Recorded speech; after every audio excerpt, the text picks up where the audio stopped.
Fala pessoal, tudo bem com vocês? Hoje vamos continuar nos estudos sobre a prisão preventiva, especialmente o artigo 312. Ele é o foco dessa prisão.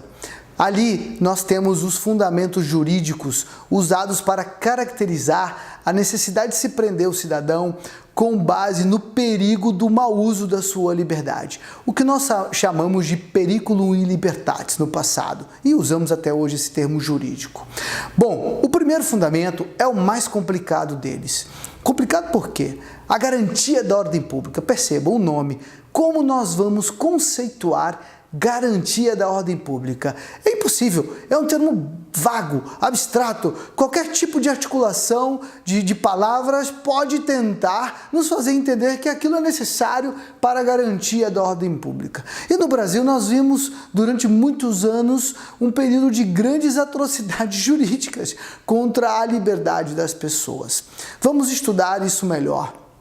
Bom, o primeiro erro que se cometia era tentar caracterizar a necessidade de se garantir a ordem pública com base na necessidade de se garantir a credibilidade do poder judiciário e das instituições estatais.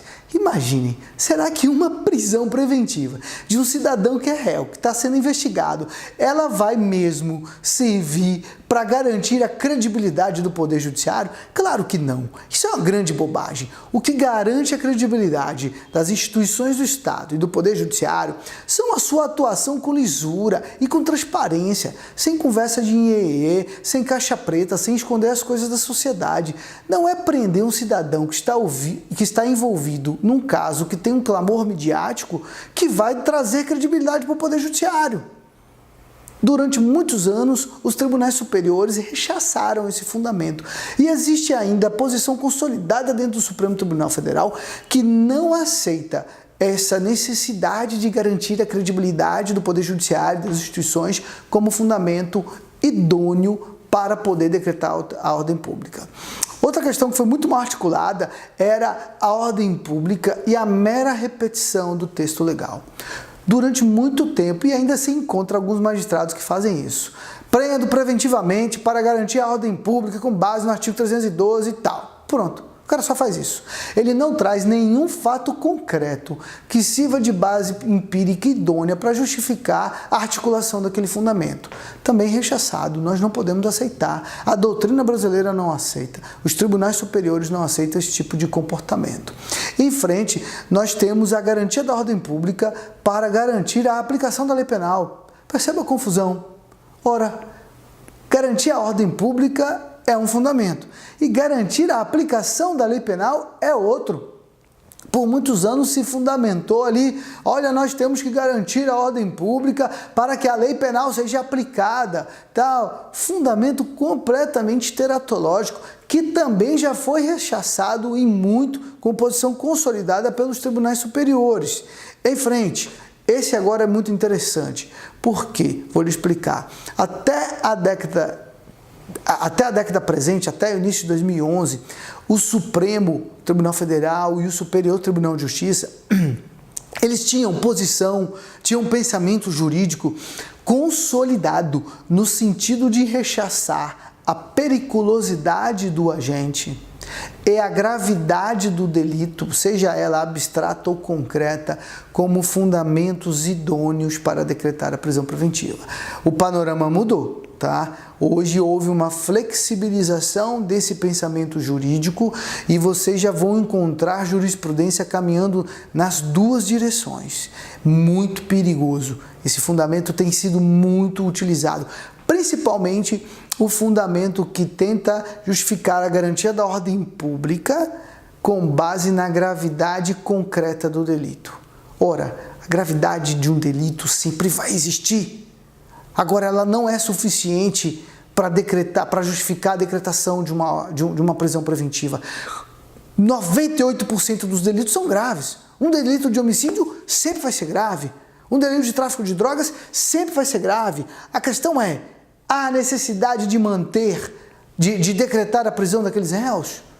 Pensem bem. Em frente, um dos mais barulhentos argumentos, o clamor público. ordem pública e clamor público.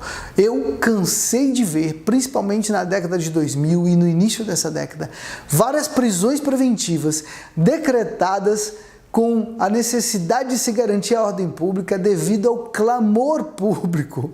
Prestem atenção, a sociedade vai para as ruas, ou a sociedade se manifesta, diz que aquele crime foi um absurdo e tal, o cidadão está sendo investigado por supostamente ter praticado um delito, e aí ele pode ser preso com base na opinião pública, porque a opinião pública está clamando que ele seja preso. É um absurdo, né? Teratológico. Inaceitável. Nosso Supremo Tribunal Federal também tem posição firme, jurisprudência firme, rechaçando esse fundamento como um fundamento idôneo para decretar a prisão preventiva. Bom, esse dá até vontade de rir. A garantia da ordem pública para garantir a segurança do acusado. Imaginem isso. Prende-se o sujeito para garantir que ele não seja morto, para garantir que ele não seja violentado. Ora, o Estado tem que garantir a segurança de todos nós, investigados ou não, independente de prendê-lo. O cidadão está sendo investigado por um crime, teve clamor social, um caminhoneiro atropelou uma criança, já teve um caso parecido com esse no Espírito Santo, e ele acabou sendo lixado. Ele foi linchado pelos populares. A solução era tê-lo prendido. Tudo bem que o linchamento aconteceu na hora ali e tal. Mas vamos dizer que ele não fosse linchado naquela hora. Mas a solução seria prendê-lo, encarcerá-lo por completo para preservar a vida dele? Não, ele não poderia ser preso para preservar a vida dele. O Estado é obrigado a nos dar segurança pela Constituição Federal, e nós também temos que prestar atenção em nossas vidas. Agora, usar esse tipo de fundamento para justificar a garantia da ordem pública é teratológico. Agora, o último fundamento muito usado e que, se for adequadamente articulado, pode sim servir para garantir a ordem pública, na minha humilde opinião, eu penso que sim, é a reiteração delitiva. A reiteração delitiva, se houverem provas que o investigado cometeu um crime ali, ainda indícios, cometeu um crime naquela cidade, daqui a 3, 4 dias ele cometeu um crime em outra cidade, daqui mais uns 5 dias ele cometeu outro crime em outra cidade, essa situação e a existência de investigações sobre essas situações pode sim servir como base idônea, base empírica idônea para decretar a prisão preventiva. Agora, não de forma futuróloga. O magistrado não pode fazer um exercício de futurologia. Preste atenção nisso. Tem muito magistrado que, para articular a reiteração criminosa, ele diz: existem indícios de que o réu poderá voltar a delinquir. Mas ele não diz quais são os indícios.